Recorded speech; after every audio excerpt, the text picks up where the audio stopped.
ओम नमो भगवते वासुदेवाय। प्यारे भक्तों, हम श्रीमद् भगवद गीता का 6ठा अध्याय ध्यान योग का श्रवण कर रहे हैं और श्लोक संख्या 41 तक श्रवण कर चुके हैं, जिसमें बताया गया था कि जो व्यक्ति योग भ्रष्ट हो जाता है, अर्थात अंत में कहीं वह सांसारिक मोह माया से मोहित हो जाता है, तो ऐसे व्यक्ति को स्वर्ग मिलता है। कुछ समय वह स्वर्ग भोग कर फिर धनवानों के घर में या अच्छे बड़े बड़े बनियों के घर में उसको भगवान जन्म दे देता है। तो आइए आज श्लोक संख्या 42 में क्या है, यहाँ भी यही बताया गया कि जो व्यक्ति वैराग्यवान था और योग भ्रष्ट हो गया, ऐसा ज्ञानवान व्यक्ति योगियों के घर में ही जन्म लेता है। किसके घर में जन्म मिलता है उसे? योगियों के घर में। कैसा? जिसके सांसारिक इच्छाएं खत्म हो चुकी थी, ऐसा वैराग्यवान योगी, ऐसा वैराग्यवान योग भ्रष्ट व्यक्ति, तो उसको किसके घर में?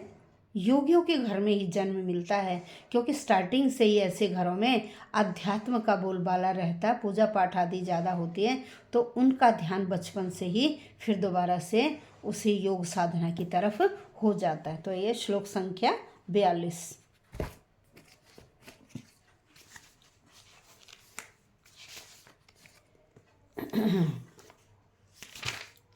अथवा योगिनां कुले भवति धीमताम् एतद्धि दुर्लभतरं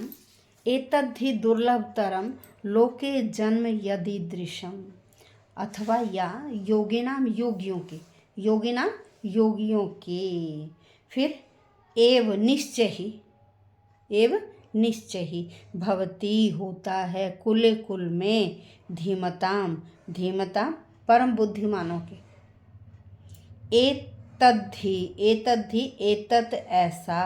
एतत् ऐसा ही निश्चय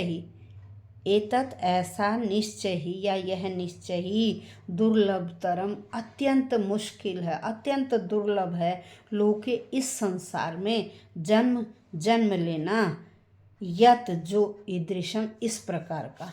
यहाँ पर श्री कृष्ण कहते हैं कि जिस व्यक्ति ने बहुत समय तक योग का पालन किया है, लेकिन अंत में किसी छोटे से कारण से वह मोहित हो जाते हैं, योग से भ्रष्ट हो जाते हैं, असफल हो जाते हैं, तो ऐसे व्यक्ति जो बहुत समय तक वैराग्य में ही रहे हैं, ऐसे व्यक्तियों को दोबारा से योगियों के घर में ही जन्म मिलता है।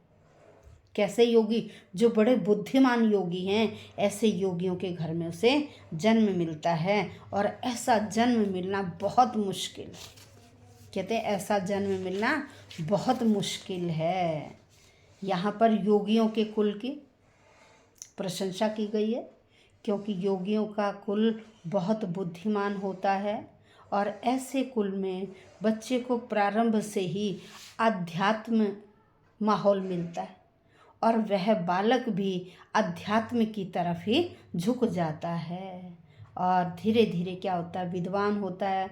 फिर परंपरा और प्रशिक्षण के कारण वह श्रद्धावान और बुद्धिमान हो जाता है। इस तरह के कुल हमारे यहाँ आचार्य कुल हैं। भारत में बहुत सारे ऐसे आचार्य कुल, लेकिन अब क्या है, उनमें अपर्याप्त विद्या और प्रशिक्षण के कारण वो कुल किसकी तरफ जाते जा रहे हैं? पतन की तरफ जाते जा रहे हैं।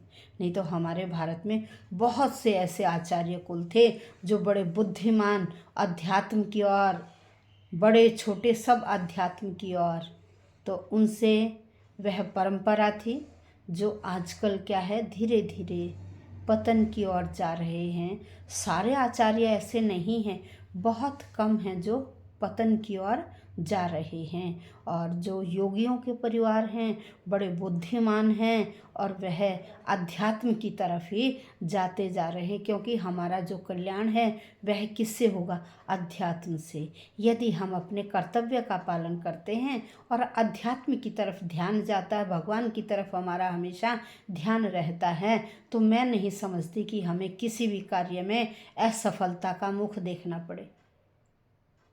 क्योंकि जो व्यक्ति निष्काम भाव से कर्म करते हैं, अपना कर्तव्य करते हैं, किसी को किसी प्रकार के न मानसिक न कायिक न वाचिक किसी प्रकार की पीड़ा नहीं पहुंचाते, ऐसे व्यक्तियों का कार्य कभी भी असफल नहीं होता है। तो इसलिए हमें पूर्ण लगन, श्रद्धा और विश्वास के साथ कार्य करना चाहिए और उस भगवान में आस्था अवश्य रखनी चाहिए। धन्यवाद साधकों।